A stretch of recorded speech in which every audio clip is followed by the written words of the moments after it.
ସ୍ୱାମୀ ଓ ସ୍ତ୍ରୀ ଦୁଇଜଣ ମହତ୍ତ୍ୱପୂର୍ଣ୍ଣ ଗୋଟିଏ ଦିନର ଘଟଣା।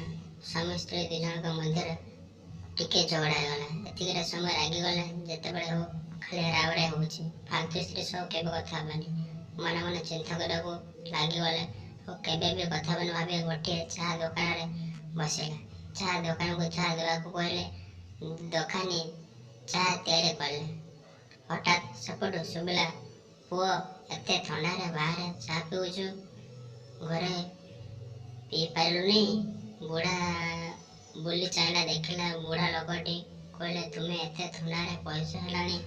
ଲୋକଟି କହିଲେ ଘରେ ସ୍ତ୍ରୀ ରାଉ ରାଉ ସବୁବେଳେ ବିରକ୍ତ କରୁଛି, ସେଥିପାଇଁ ମୁଁ ବାହାରେ ଚାହା ପିଉଛି।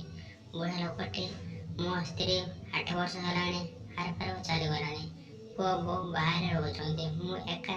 ମୋ ସ୍ତ୍ରୀ ଥିଲାବେଳେ ମୁଁ ବି ସ୍ତ୍ରୀକୁ ବିରକ୍ତ ହେଉଥିଲି, କିନ୍ତୁ ଆଜି ଲାଗୁଛି ସେ କେବେ ବି ସ୍ତ୍ରୀ ନଥିଲା, ସେ ଥିଲା ଜୀବନ, ମୋ ଆତ୍ମା।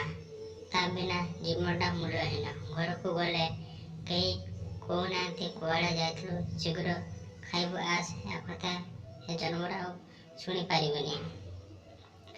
ଯୁଆଡ଼େ ଗଲେ ଅପେକ୍ଷା କରିଥିବା। ଏତିକି କହୁ କହୁ ଲୋକଟି ଆଖିରୁ ଲୁହ ଝରିଗଲା। ଏତିକି ଶୁଣିଲା ପରେ ଚାହା ପଇସା ଦେଇ ଘରକୁ ଗଲେ। ବୁଢ଼ା ଲୋକକୁ ଶୁଣିଥିବା କଥା ଭାବି ଯାଉଥାଏ। ପହଞ୍ଚୁ ପହଞ୍ଚୁ ସ୍ତ୍ରୀ କବାଟ ପାଖରେ ଅପେକ୍ଷା କରିଥାଏ। ଏତେ ଥଣ୍ଡାରେ ଜ୍ୟାକେଟ୍ ନ ନେଇ କୁଆଡ଼େ ଯାଇଥିଲା, ଥଣ୍ଡା ହେବ କି ନାହିଁ? ଏହା ଶୁଣି ଲୋକଟି ସବୁ ବୁଝିଗଲା। ସତରେ ସ୍ତ୍ରୀ ଓ ସ୍ୱାମୀ ପରସ୍ପରକୁ ମହତ୍ତ୍ୱପୂର୍ଣ୍ଣ। ରାଗ ଅଭିମାନର ବି ସ୍ନେହ ମମତା ଅଛି। ସେ ନିଶ୍ୱାସ ପର୍ଯ୍ୟନ୍ତ ଦୁଇଜଣ ଭୂମିକା କେତେ ଗୁରୁତ୍ୱପୂର୍ଣ୍ଣ।